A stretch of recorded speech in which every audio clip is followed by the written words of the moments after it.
To be a good farmer and rancher takes a lot of grit, a lot of hard work, and just flat out determination that you're not going to get beat, that you're going to win.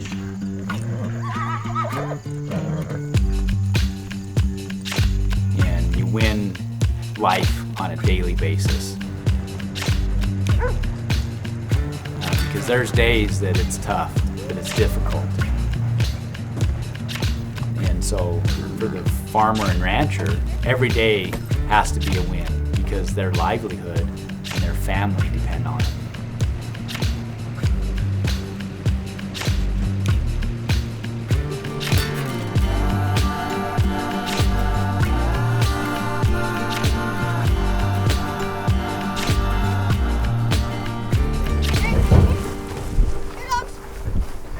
So our family has been in this valley ranching and farming for 4 generations. I'm 5th generation in American agriculture, but 4th generation in this specific valley. My grandfather, Wheatley, he had to ultimately start pretty much from scratch because of the Depression years. They ended up having to sell a lot of the farming operations. This farm and where we are today was purchased by my father in 1953. That was the year that I was born. My father was ready to retire and get out. He asked me if I'd buy the ranch, and I bought the ranch from him. And then I added to the ranch in the process and doubled the size of what the ranch was then. And then I brought Randy in, and we've put some more together. Growing up and working side by side with your father is unique for most Americans. They don't experience that. Dad and I have a partnership, and he and I work together. So today, with my kids on the operation, there's 3 generations that are working together.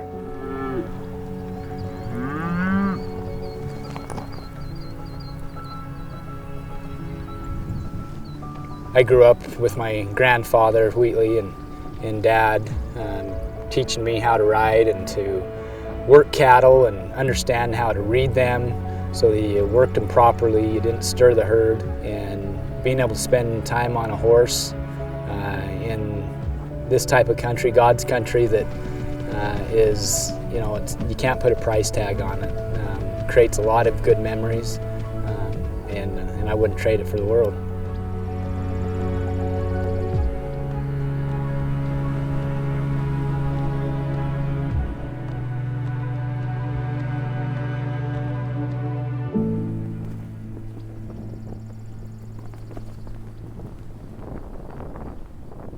So Britt and I have 3 children.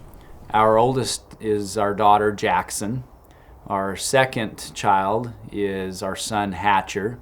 And our third child is our son Beckett. So I didn't grow up in agriculture. I actually grew up in a city called Bellingham, Washington, which is north of Seattle, kind of on the Canadian border. She's what we'd call in the country a city slicker by trade.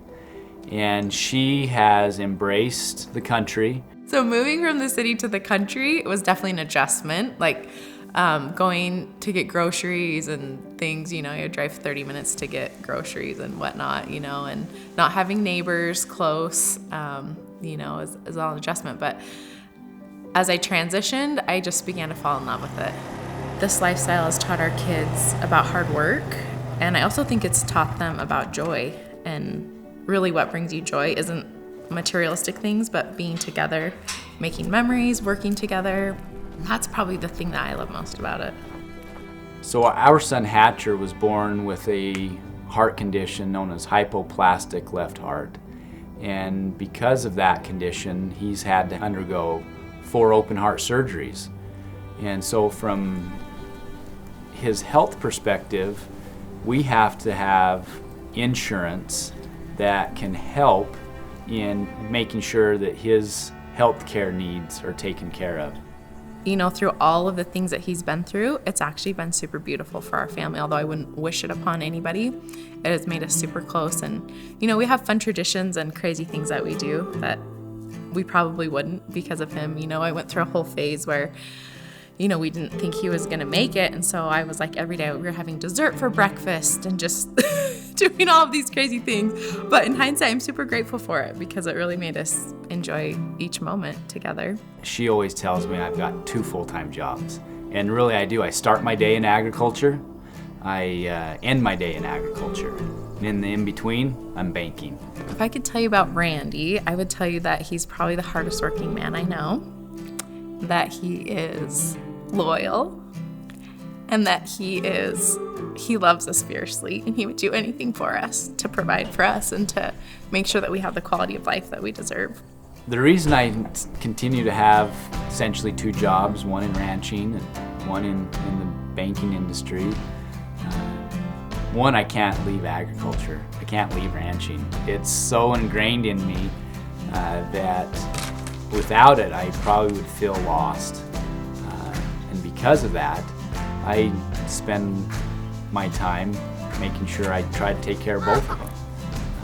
To not only take care of my family financially and for the insurance for healthcare, but also on the ranching side so that I have that opportunity to teach my kids and create some of those memories that I grew up with my father and grandfather.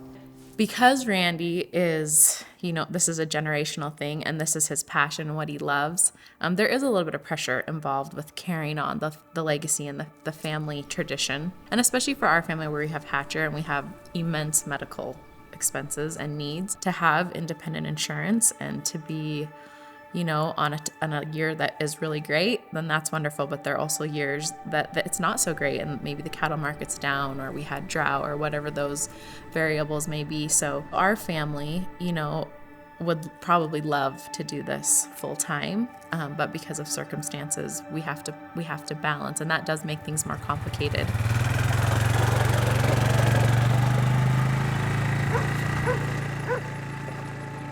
I guess the one thing I'd want the American people to know about ranching and farming is that, this is what sustains us as a country. This is what feeds us. This is what provides for us. And sometimes I think we lose sight of that, that this is what's providing for our needs in this country.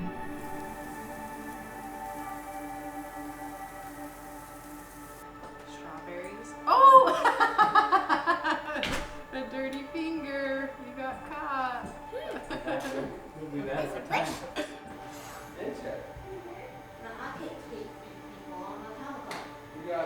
You got a towel. Let's see. Hatcher, this one's yours, but I'll dish up what's sticking out. We'll get some forks out.